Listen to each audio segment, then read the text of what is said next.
जय जय रघुवीर समर्थ। अतिलीनता सर्व भावे स्वभावे, जना सज्जना लागी संतोष व्हावे। देहे कारणी सर्व लावीत जावे, सगुणी अति आदरेसी भजावे। जय जय रघुवीर समर्थ। श्रोता वक्ता श्रीराम समर्थ। जय जय रघुवीर समर्थ। श्रीराम आपल्या सर्वांच्या हृदयस्थ बसणाऱ्या आत्मारामास साष्टांग प्रणिपात करून मनोबोध एक अंतरयात्रा हा श्री समर्थ रामदास स्वामी विरचित मनाच्या श्लोकांचा जो आपण अभ्यास करत आहोत, सज्जन हो, आज आपण त्यातील श्लोक क्रमांक 102 याचं चिंतन पाहणार आहोत। समर्थांनी गेल्या श्लोकामध्ये भगवंताच्या नामाची ही महती आपल्याला सांगताना एक अत्यंत महत्वाचा आशावाद आमच्या हृदयामध्ये जागवला। आमच्यामध्ये अनेक गुणदोष असू शकतात, पण या सगळ्या गुणदोषांवर एकच उपाय आहे। नवे नवे केवळ गुणदोषांवरच नाही, आपल्या भोगांवरती देखील, या प्रारब्धावरती देखील, या अधिभौतिक आध्यात्मिक तापावरती देखील एकच उपाय आहे, आणि तो म्हणजे भगवंताच्या नामाचा। आणि आधिदैविक असणाऱ्या या जीवाच्या गतीची देखील एक प्रकारे तो जीव चांगली गती ही नामाच्या आधाराने आरक्षित करू शकतो। म्हणून हे नाम अत्यंत आवडीने आपण घ्यावं, उत्कटतेने आपण घ्यावं, हे समर्थ माऊलीचं गेल्या श्लोकामध्ये आपल्याला सांगणं। आज समर्थ आम्हाला आमच्यामधला सगळ्यात मोठा दोष कुठला आहे याचं चिंतन सांगणार आहेत। काय वाटतो आपल्याला, कुठला दोष असेल आपल्यामध्ये? थोडा विचार करा क्षणभर। आमच्यामध्ये सगळ्यात मोठा असा कुठला दोष असेल जो संतांना खऱ्या अर्थाने दिसतो, आणि त्या दोषापायी अनेक दोष आमच्यामध्ये निर्माण होतात, नाही का? आपण अनेकदा डॉक्टरकडे जातो तर लक्षणांवरतीच औषधं घेतो, पण त्याचं रूट कॉज काय आहे, त्याचं मूळ कारण काय आहे, ते कधी आपण नीट करायला जात नाही। आपण लक्षणांप्रमाणे औषधं घेतल्याने ती लक्षणं थोडा वेळ झाकली जातात, पण तो आतमध्ये रोग तसाच असल्यामुळं बऱ्याचदा तो पुन्हा पुन्हा उफाळून जसा येतो, तसं आध्यात्मिक जीवनामध्ये देखील एकच दोष असा आहे जो आम्हाला प्रत्येक वेळेला जाळत राहतो, आणि त्या दोषापायी अनेक प्रकारची लक्षणं आमच्या जीवनामध्ये प्रकट होत असतात। त्या दोषाचं नाव आहे सज्जनो अहंकार, अहंता। त्या अहंकाराच्या पायी सगळं जग त्रस्त आहे। त्या अहंकार रूपी या रूट कॉजला आपण कशा पद्धतीने घालवावं, त्या रूट कॉजला आपल्या जीवनामधून आपण घालवलं आहे याचं काही लक्षण आहे का? तर ते लक्षण आम्हाला समर्थ आज सांगतात। काय म्हणतात समर्थ माऊली? अतिलीनता सर्व भावे स्वभावे। अत्यंतिक लीनता सर्व भावाने ही ज्याच्या जीवनामध्ये प्रगट होते, ही संतांना अत्यंत आनंद देणारे आहे। जना सज्जना लागी संतोष व्हावे। संत दृष्टीला एका साधकामध्ये जर काही पाहायचं असेल तर त्याचे अहंकाराचं प्रमाण किती कमी झालेलं आहे हे पाहायचं असतं। संत हे बघत नाहीत की तुमचं साधन किती झालेलं आहे, संत त्या साधनेतून तुम्ही तुमच्या अहंकाराचं विसर्जन किती केलंय हे बघतात। एक फार छान गोष्ट मला श्री महाराजांच्या प्रवचनामधली आठवली। एकदा एक गुरु आपल्या शिष्याला एक आदेश देतात, म्हणतात की मी जोपर्यंत परत येत नाही तोपर्यंत या झाडाखाली बसून सतत नामस्मरण करायचंय बरं का. आणि असं म्हणून ते देशाटनाला निघून जातात. 3 वर्षानंतर ते जेव्हा परत येतात, बघा 3 वर्ष म्हणजे किती नामस्मरण झालं असेल. 3 वर्षानंतर ते गुरु आपल्या शिष्याला बघायला येतात, तर तो झाडाखाली बसून नामस्मरण करत असतो. गुरु अत्यंत मनामध्ये प्रसन्न होतात की खरोखर शिष्याने आपण सांगितल्याप्रमाणे ऐकलं बरं. पण जेव्हा ते त्याला प्रश्न विचारतात त्यावेळेला शिष्य काय उत्तर देतो? 3 वर्ष झाले महाराज, एक दिवस देखील इथून हल्लो नाहीये, एक दिवस देखील मी नामाला सोडलं नाहीये. गुरूंनी हे ऐकल्यानंतर मनामध्ये विचार येतो की बेटा, अजूनही तर औषध पचनी पडलेलं नाही, अजूनही तुझा मीपणा तसाच आहे, मी साधन केलं हा भाव तुझ्या मुखामध्ये तसाच आहे. गुरूंनी मोठी गंमत केली आणि त्याला म्हणाले की ठीक आहे, खूप छान, मला आनंद वाटला. आता म्हणे 1 दिवसात मी गंगा स्नान करून येतो, तर तेवढा 1 दिवस तू बस. तो म्हणाला, एवढं 3 वर्ष बसलो, 1 दिवसाचं काय, या जरूर जाऊन या म्हणाला. आणि गुरु निघाले गंगा स्नानाला. इथं तासभर होत नाहीये तर या शिष्याला त्या झाडाखाली बसताच येईना, हातापायाला मुंग्या येऊ लागल्या, अस्वस्थ अस्वस्थ, अंगाला खाज सुटली, अक्षरशः तळमळू लागला, उठून बसला. गुरूंची स्वारी परत आली. अरे म्हणाले, का रे, 3 वर्ष बसला आणि आज 1 दिवस नाही बसू शकला? काय माहिती म्हणे काय झालं, 1 दिवस नाही जमलं म्हणाले. गुरूंनी त्याला सांगायचं जे होतं ते त्याला त्या तत्वातून समजावून सांगितलं की बाळा, तू साधन करत नाही, तो तुझ्या हृदयामध्ये बसून तो साधन करत असतो. तुझ्या कर्तृत्वाने, तुझ्या पुरुषार्थाने, अहंकाराने ते साधन झालंय हे जे तुला वाटलं ना, त्यामुळे साधन तुझ्या पचनी पडलं नाही. ज्ञानदेवा मौन जपमाळ अंतरी, धरोनी श्री हरी जपे सदा. ज्ञानदेवा म्हणतात मी तर मौन धरले, मी कुठं नामस्मरण करतोय. राम हमारा जप करे हम बैठे आराम, अशा पद्धतीने ती माऊली या हरिपाठामधून आपल्याला सांगते की तो स्वतः श्रीहरी आपली जपमाळ घेऊन माझ्या हृदयामध्ये बसून नामस्मरण करतोय. सज्जनो, ही आहे अतिलीनता सर्व भावे स्वभावे. आमच्या जीवनामध्ये नेमकं साधन करून तो अहंकार काही केल्या लयाला जात नाही आणि त्यामुळे संत आमच्याकडे बघून ठीक आहे आनंद दाखवतात पण प्रसन्न होत नाहीत. प्रसन्नता त्यांना तिथं येते जिथं हा अहंकार गळून पडलेला आहे. आणि अहंकार गळून पडण्याचं नेमकं किती साधन झालं की तो गळून पडतो हे सांगणं अवघड आहे. बघा, प्रत्येकाची रोगाला प्रतिकार करण्याची क्षमता वेगवेगळी असते. त्यामुळं काही लोक डॉक्टरांकडे गेले की त्याला ते साधं औषध देतात, काही लोकांना अँटीबायोटिक्स देतात, पण अँटीबायोटिकमध्ये पण देखील पुन्हा मात्रा वाढवत नेतात. म्हणजे प्रत्येकाची क्षमतेप्रमाणे त्याला औषध द्यावं लागतं. मला असं वाटतं की 13 कोटी नामस्मरण हा या नामस्वरूपी औषधाचा अंतिम डोस आहे, फायनल डोस. पण काही लोकांचं 3.5 कोटीमध्ये देखील काम होत असेल, काही लोकांचं 1 कोटीमध्ये देखील काम होत असेल. याचा अर्थ 13 कोटी नामस्मरण याचं मी मूल्यांकन करत नाहीये. मी असं म्हणतोय की ही जन्मोजन्मीची साधना आहे. कोणाची कधी कशी फळेल सांगता येत नाहीये, पण फळल्याची एकच खूण आहे.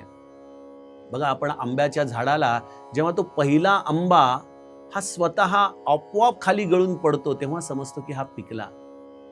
त्याप्रमाणे सज्जनो, ज्याचा अहंकार हा गळून पडलाय हे सांगावं लागत नाही. तो कसा असतो? अतिलीनता सर्व भावे स्वभावे. मला हा सर्व भावे हा शब्द या श्लोकामधला फार आवडतो. अहंकार कसा व्यक्त होतो? बघा, आम्ही लोक फार हुशार असतो. गुरूंनी सांगितलं ना, मीपणा कमी करा, मीपणा कमी करा. मग आपण बोलताना मात्र अगदी हुशारीने बोल, नाही महाराज हे सगळं आपणच करून घेतलं, महाराज हे सगळं आपल्या कृपेने झालं. हा आमच्या मुखामधला अहंकार शून्यतेचा भाग आम्ही हुशारीने प्रगट करतो. पण संत या सगळ्याच्या मागे लपलेला खरा अहंकार बघत असतात. बघा, अहंकार हा केवळ शब्दांनीच प्रगट होतो असं नाही. बहुतांश वेळेला शब्द हे त्याचं माध्यम असते, यात काही शंका नाही. पण मी बऱ्याचदा या कॉर्पोरेट वर्ल्डमध्ये फिरतो किंवा आध्यात्मिक जगतामध्ये देखील अनेकांना भेटण्याचं मला गुरुकृपेने कधी कधी सद्भाग्य मिळतं. मी काही त्यांचे दोष सांगत नाहीये, पण मला असं वाटतं, माझं तर फार अल्प ज्ञान आहे या बाबतीमध्ये, संतांनी क्षमा करावी. पण मनुष्याचा चालणं देखील त्याचा अहंकार दाखवतो. कसा चालतो तो व्यक्ती. अहंकार शून्य व्यक्तीचं चालणं ही फार फार सुंदर असतं. अहंकार शून्य व्यक्ती पावलं देखील कशी टाकतो बघण्यासारखी असतात. बघा, आपण कधी जमिनीवरून चालताना विचार करतो का हो, की एखादी मुंगी आपल्या पायाखाली येत नाही ना? कित्येकदा त्या मुंग्या रस्त्यावरून अशा आपल्याला क्रॉस होत असतात, पण आपण इतके अनावधानाने चालत असतो की आपण त्याच्यावरून चालत जाताना आपलं लक्ष देखील येत नाही. कित्येकदा त्याच्यावर पाऊल पडतं. जगद्गुरु तुकाराम महाराजांची एक गोष्ट आठवली. एकदा जगद्गुरु आळंदीला माऊलीच्या समाधीच्या दर्शनाला गेले होते आणि तिथं वडाला प्रदक्षिणा करून ते आले आणि एकदम समोर आल्यामुळे ज्या समोर चिमण्या बसल्या होत्या त्या उडाल्या. जगद्गुरूंना इतकं वाईट वाटलं की अरे, मी आल्याने तुम्हाला भीती वाटली का? म्हणजे माझ्यातला अहंकार अजूनही संपला नाही का? नाही नाही, मला हा अहंकार संपायला पाहिजे म्हणून ते वडाच्या झाडाखाली बसले भजनाला आणि हरी राम कृष्ण हरी इतके तल्लीन झाले आणि भगवंताला एकच प्रार्थना करू लागले, आता हे तेव्हाच मी इथून उठीन जेव्हा या चिमण्या परत येतील. आणि काय आश्चर्य, 3 दिवस लागले, पण 3 दिवसानंतर त्या चिमण्या या जगद्गुरूंच्या अंगा खांद्यावरती खेळत होत्या. एक सहज विषयांतर म्हणून सांगतो, पण मला असं वाटतं ना, लहान मुलं, ही प्राणी, ही पक्षी, हे अहंकार शून्य जीवाकडे ना जास्त रमतात बरं का. बघा, आपल्याकडे देखील नातू आणि आजोबाचं एक फार छान नातं असतं, फार गोड असतं. कारण नातवाला देखील अहंकार नाही आणि आजोबा देखील वृद्धापकाळामुळं गलित गात्र झालेला असतो, त्याला देखील अहंकार बऱ्यापैकी कमी झालेला असतो. त्यामुळे या दोघांची मैत्री फार चांगली जमते. प्राण्यांना देखील जर तुमची भीती वाटत नसेल ना, तर ते अगदी सहज तुमच्या जवळ येतात. पण बऱ्याचदा आमचा अहंकार हा या जीवांना कळतो. त्यामुळे चालण्यामध्ये अहंकार आहे, बोलण्यामध्ये तर आहेच आहे. अहो, डोळ्यांनी दिसताना देखील, बघताना देखील कित्येकांचे डोळे ज्या पद्धतीने गरगर फिरतात, त्यामध्ये असलेला एक प्रकारचा उर्मटपणा हा आपल्याला सहजपणे जाणवू शकतो. त्यामुळे सर्व भावे हा शब्द फार महत्वाचा आहे. अनेकदा आपण फार चांगली चांगली सत्कर्म करतो, पण त्या सत्कर्मांचा इतका डंका पिटवतो की ती सत्कर्म देखील अहंकाराला कारण ठरतात. ही अतिलीनता पाहिजे. ही लीनता साधी सुधी नाही, अतिलीनता. आणि ही अतिलीनता कशी? ती व्यक्ती अगदी नेहमी सगळ्यांमध्ये असूनही लपल्यासारखी असते. आणि अतिलीनता म्हणजे कर्मापासून पळून जाणं नाही बरं का. अतिलीनतेचं सर्वोत्तम उदाहरण आहे रामायणामध्ये. बघा, आमचा हनुमंत जेव्हा सीता शोधनाचा प्रसंग आला तेव्हा सगळेजण आपली फुशारकी मारू लागले. जामवंत म्हणाला की अरे, जेव्हा बलीला भगवंत पाताळात गाडत होता त्यावेळेला मी त्याला 7 प्रदक्षिणा मारल्या होत्या. हे समुद्र पार करून जाणं काय? केलं असतं, पण आता वय झालंय. अंगद म्हणतो मी जाईन, पण तिथं भोग इतके आहेत की मी कदाचित परत येणार नाही, मी त्या भोगांमध्ये रमून जाईन. अशा पद्धतीने यांची चर्चा चाललेली असताना हनुमंताला सांगतात की राम काज लगी तव अवतार. अरे, रामाच्या कार्यासाठी तुझा अवतार झालाय हनुमंता. हनुमंत ही आज्ञा शिरसावंद्य मानतो. हनुमंत उड्डाण करतो, प्रचंड कार्य करतो आणि सगळं कार्य करून तो जेव्हा परत येतो तेव्हा रामरायाच्याकडे थेट जाऊन सांगत नाही की झालं बरं का काम. आजच्या काळामध्ये बघा, क्रेडिट घेण्यासाठी किती धावपळ चाललेली असते. सर, मी केलं बरं का हे काम, सर माझं आहे बरं का हे सगळं क्रेडिट घेण्यासाठी धडपड चाललेली असते. हनुमंताने देखील ते उड्डाण थोडंसं आणखीन पुढे नेऊन थेट त्या ऋष्यमुख पर्वतापर्यंत जायला काही हरकत नव्हतं. प्रवर्षण पर्वतावरती प्रभू रामचंद्र बसले होते. तिथपर्यंत जाऊन थेट त्यांना सांगायला पाहिजे होतं, पण माझा हनुमंत उतरला अंगदाच्या पायाशी, जामवंताच्या पायाशी. मग हे सगळं मंडळ गेलं सुग्रीवाजवळ. सुग्रीव या सगळ्यांना घेऊन रामरायाच्या जवळ गेला आणि या सगळ्यांमध्ये माझा हनुमंत कुठेतरी आतमध्ये सगळ्यांमध्ये दडून बसलाय. सगळेजण हनुमंताचं कौतुक करतायत. पवन सूत जो करणी, ही हनुमंताची जी क्रिया आहे, जामवंत म्हणतो की सहस्त्र मुखाचा शेष देखील सांगू शकत नाही. रामराया म्हणतो अरे ते सगळं ठीक आहे, पण तो हनुमंत आहे कुठं? आणि मग हनुमंताला सगळेजण ढकलून ढकलून पुढे आणतात. बघा सज्जनो, ही अतिलीनता सर्व भावे स्वभावे ही अशी आहे, जिथं काम करण्यासाठी ती व्यक्ती सगळ्यांच्या पुढे आहे, पण त्याचं श्रेय किंवा कौतुक घेण्याची वेळ येते तेव्हा तो सगळ्यांच्या मागं असतो. ही आहे अतिलीनता. अतिलीनता. समर्थ आम्हाला हेच म्हणतात, अतिलीनता सर्व भावे स्वभावे, जना सज्जना लागी संतोष व्हावे. आणि मग आमच्या रामाला जसं अत्यंतिक प्रेम आलं हनुमंतावरती, रामरया किती प्रेमाने हनुमंताला भेटलेला आहे आणि काय म्हणाला, सुन सुत तोही उरीनमय नाही. अरे मी तुझ्या ऋणातून मुक्तच होऊ शकत नाही रे, तू मला कर्जबाजारी करून टाकलं कायम स्वरूपी. कारण या संतांना जेव्हा अशी अहंकार शून्यता दिसते ना, तेव्हा ते अत्यानंदित होतात. रामाने देखील हनुमंताची परीक्षा घेतली बरं का, आणि या सगळ्या परीक्षांपेक्षा एक अवघड परीक्षा घेतली त्याने. काय म्हणाला रामराया, कहू कपी रावण पालित लंका, केही बिदी दहेऊ दुर्ग अति बंका. अरे हनुमंता, त्या रावणाची लंका मी ऐकली की फार दुर्गम आहे, फार बलाढ्य आहे तो रावण. कशी जाळलीस रे बाळा तू? मी जर तिथं असतो ना नक्की सांगितलं असतं. आता काय सांगू रामा, अरे इकडं गेलो तिकडं गेलो, असं झालं ते झालं, मग मी पण असा हुशार, मी हे केलं मी ते केलं मी ते केलं. पण माझा हनुमंत कसा आहे बघा, अतिलीनता सर्व भावे स्वभावे. रामरायाला काय सांगतोय हनुमंत, की मी काय केलं, नागी सिंधू हा टकपुर जारा, बिपिन गवन गनी. त्या राक्षसांचं मी सगळा उत्पात करून टाकला, जाळून टाकलं. मी ते सोन्याची लंका जळाली, सगळं झालं. पण त्याची सगळी त्यांनी जी क्रम सांगितले ना, ते सगळे मागं पुढं सांगितले. रामराया देखील म्हणाला, अरे तू काय सांगतोयस, तू समुद्र पार केला हे कळालं, मग तू अशोक वाटिकेमध्ये गेला ना, मग तू सीतेचा शोध घेतला, मग तू राक्षसांचा एक प्रकारे विध्वंस केला, मग तू रावणाकडे आला आणि मग तू लंका जाळली. खरं असं झालं ना, मग तू हे मला उलट पालट का सांगतोय? हनुमंत म्हणाला, दादा मला खरंच काही कळत नाही, काहीतरी झालं बाबा. अरे ते सगळं तुम्हीच करून घेतलं, हे सगळं आपल्या कृपेचं फळ आहे, मला आठवायला देखील तयार नाही. सज्जनो, अतिलीनता ही अशी असावी की आपण केलेल्या कर्माचा देखील आठव राहू नये, आपण केलेल्या सेवेचा देखील आठव राहू नये. फार सुंदर आहे हे हनुमंत चरित्र. जना सज्जना लागी संतोष व्हावे. आणि मग हा अहंकार घालवण्यासाठी काय करावं? देहे कारणी सर्व लावीत जावे.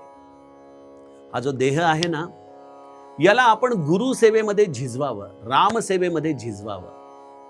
ही रामसेवा जेव्हा आपल्याकडून घडू लागते ना, तेव्हाच अहंकार गळून पडतो. श्री ब्रह्मचैतन्य महाराजांचं एक फार सुंदर वाक्य, ते काय म्हणतात, गुरुसेवेमध्ये देह झिजवल्याशिवाय देहबुद्धी अर्थात अहंकार जात नाही, आणि अहंकार अर्थात देहबुद्धी गेल्याशिवाय खरी गुरुसेवा घडत नाही. हे दोन्ही एकमेकांशी लिंक आहे. अनेक लोक म्हणतात, इतके वर्ष मी सेवा करतोय, 45 वर्ष झाले गुरुची सेवा माझी अजूनही एकही दिवस खंडित झाली नाही. समजावं, सेवा तर झालीये, पण अजूनही देहबुद्धी संपली नाही, अहंकार संपला नाही. अहंकार संपलेला व्यक्ती ना कधी 45 वर्षाचा उल्लेख करेल, ना कधी आपण केलेल्या कार्याचं तो स्मरण करेल. तो तर फक्त त्या क्षणी असा विचार करून तिथं उभं राहील की आजच आलोय आपल्या सेवेमध्ये, प्रभो सांगा काय काम आहे, हात जोडून तिथं उभा राहील. बघा, देहे कारणी सर्व लावीत जावे. हे फार गुरुसेवेचं मर्म आहे की आपण गुरुसेवेच्या त्याच्या आज्ञेमध्ये या देहाला झिजवावं. गुरुसेवा म्हणजे नेमकं काय? गुरु आज्ञेचं तंतोतंत पालन, याचं नाव आहे गुरुसेवा. आपल्या गुरूंनी जी आज्ञा दिलेली आहे की निरंतर नामस्मरण करा, पूजा करावी त्रिकाळ, 3 वेळेला पूजा करा, भगवंताचं नामस्मरण करा, आल्या गेलेल्या अतिथीला अन्नदान करा, आपण श्वासोश्वासी नाम घ्या, या सगळ्या आज्ञा आहेत. मग जेव्हा तुम्ही या सगळ्या आज्ञांचं तंतोतंत पालन करता, तेव्हा तुमची स्वतःची इच्छाच काही शिल्लक राहत नाही. स्वतःची इच्छा मरणं हे देखील अहंकार गळून गेल्याचं एक फार चांगलं चिन्ह आहे. प्रत्येक ठिकाणी जी महाराज त्यांच्या इच्छेमध्ये आपली इच्छा मिसळून राहता येणं. देहे कारणी सर्व लावीत जावे. आणि शेवटी काय, सगुणी अति आदरेसी भजावे. रामरायाच्या सगुण मूर्तीची तर पूजा कराच, रामाचे उत्सव तर छान करा, त्यामध्ये तर देह झिजवाच. पण तोच रामराया या सगळ्या सृष्टीमध्ये प्रत्येक चराचरामध्ये व्यापून उरलाय. त्यांना देखील रामरूप मानून त्या अशा दीनबंधूंची सेवा करणं ही देखील या सगुणाचीच पूजा आहे. अशा पद्धतीने सज्जन हो, आपण आपल्या अहंकाराला जर गाळून टाकलं ना, तर ती अतिलीनता आपल्या जीवनामध्ये प्रगटते. आणि ती अतिलीनता पाहून सज्जन खऱ्या अर्थाने अत्यंत समाधानी होतात. आणि हे सगळं करण्यासाठी एक उपाय आहे, तो म्हणजे भगवंताचं नाम. ते नाम आपण घ्यावं, रामाला आपल्या जीवनात उतरवावं आणि आपल्या जीवनामध्ये या अहंकार शून्यतेचा निरंतर विचार करत आपण एक एक पाऊल त्यावरती टाकत जावं. हेच समर्थांच्या या श्लोकाचा गूढार्थ आहे. आपण देखील या अहंकार शून्यतेवरती विचार करत असालच ना? मग आपल्या निश्चित कमेंट्स, प्रश्न, अभिप्राय हे कमेंट बॉक्समध्ये लिहा. आपल्या प्रश्नांना निश्चित उत्तर देण्याचा मी प्रयत्न करेन. आता आपण उद्याच्या सत्रामध्ये पुढील श्लोकाचं चिंतन बघूया. जानकी जीवन स्मरण. जय जय राम.